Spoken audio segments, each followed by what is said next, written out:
Assalamualaikum warahmatullahi wabarakatuh. Perkenalkan, saya Ana Kaswati, guru di SPS Negeri Balai Bermain Kiai Haji Hashim Hasyari. Sekolah kami unik karena berada di dalam area masjid. Masjid bukan hanya rumah ibadah. Masjid merupakan pusat ilmu, pusat peradaban, dan tempat untuk membentuk karakter anak sejak dini. Anak-anak usia dini sekarang hidup di zaman digital. Mereka akrab dengan gawai, video, dan tampilan yang menarik. Namun, belajar di masjid memiliki tantangan tersendiri. Anak-anak harus disiplin menjaga adab, namun juga tetap aktif, ceria, dan kreatif dalam belajar. Tantangan bagi saya adalah bagaimana menanamkan nilai-nilai iman sambil membekali anak dengan keterampilan abad 21. Untuk menjawab tantangan itu, saya menerapkan pembelajaran mendalam berbasis teknologi digital yang mengajak anak mengamati, mengalami langsung, dan memaknai kegiatan dengan bantuan alat-alat digital sederhana. Hari pertama, anak memulai dengan senam Anak Indonesia Hebat untuk membangun semangat dan kesehatan jasmani. Kemudian kami menggunakan Google Earth untuk melakukan tur virtual melihat masjid-masjid terkenal di dunia seperti Masjidil Haram di Mekah, Taj Mahal di India, dan Masjid Istiqlal di Jakarta. Anak-anak belajar mengenali bentuk dan keindahan arsitektur masjid dari berbagai negara. Setelah itu, anak bermain permainan digital world wall untuk belajar memilih perilaku mandiri dalam kehidupan sehari-hari. Lalu dilanjutkan dengan puzzle interaktif dari aplikasi Assembler yang menampilkan gambar 3 dimensi gerakan wudhu melalui barcode. Anak juga membuat bentuk masjid dari kepingan geometri nyata. Dan di akhir kegiatan, anak bercerita tentang pengalaman mereka.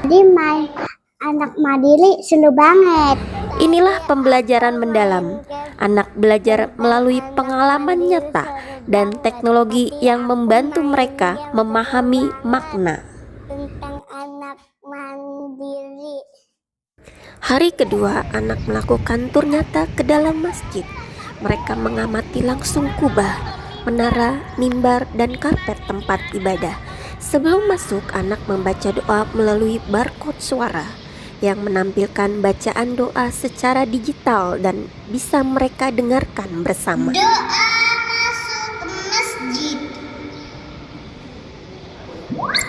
Bismillahirrahmanirrahim. Allahumma ftahli abwaaba rahmatik. Kemudian anak berlatih untuk wudhu dengan urutan yang benar melalui panduan video yang juga disiapkan dengan kode QR. Setelah itu, anak melaksanakan sholat duha berjamaah dengan penuh kekhusyuan.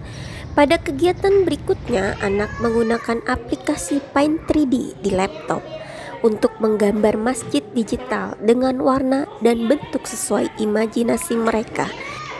Mereka juga membangun masjid mini dari balok konstruksi untuk menguatkan motorik halus dan kerjasama.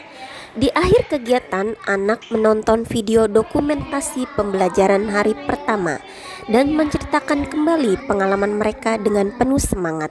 Inilah proses refleksi saat anak memaknai apa yang telah mereka lakukan. Hasilnya sungguh luar biasa. Anak tidak hanya tahu masjid sebagai tempat sholat, tetapi juga memahami bahwa masjid adalah pusat ilmu dan kebaikan. Dengan bantuan teknologi, anak belajar berpikir kritis, kreatif, dan komunikatif. Mereka tidak sekedar menonton atau meniru, tetapi mengalami dan mengaitkan antara ibadah, ilmu, dan kehidupan sehari-hari. Orang tua merasa kagum saat anak bisa bercerita tentang masjid dunia atau atau menunjukkan gambar masjid 3D hasil karyanya. Saya sendiri sebagai guru juga ikut mengalami pembelajaran mendalam. Saya belajar membuat media digital, video pembelajaran, dan dokumentasi. Semua itu menjadikan saya lebih adaptif terhadap perubahan zaman. Inilah makna sejati dari pembelajaran mendalam, bukan hanya saat anak yang belajar, tetapi guru ikut juga berkembang. Semua ini membuktikan bahwa ketika guru terus berinovasi, maka benar adanya GTK Hebat, Indonesia Kuat. Melalui praktik baik berbasis pembelajaran mendalam ini, saya percaya memadukan iman dan teknologi akan melahirkan anak-anak yang religius, cerdas, dan kreatif di era digital. Saya, Anak Kaswati, siap menjadi bagian dari guru GTK transformatif yang siap belajar, berinovasi, dan menebarkan makna dalam setiap proses pembelajaran. Semoga praktik baik ini dapat menginspirasi seluruh guru di Indonesia. Terima kasih. Wassalamualaikum warahmatullahi wabarakatuh.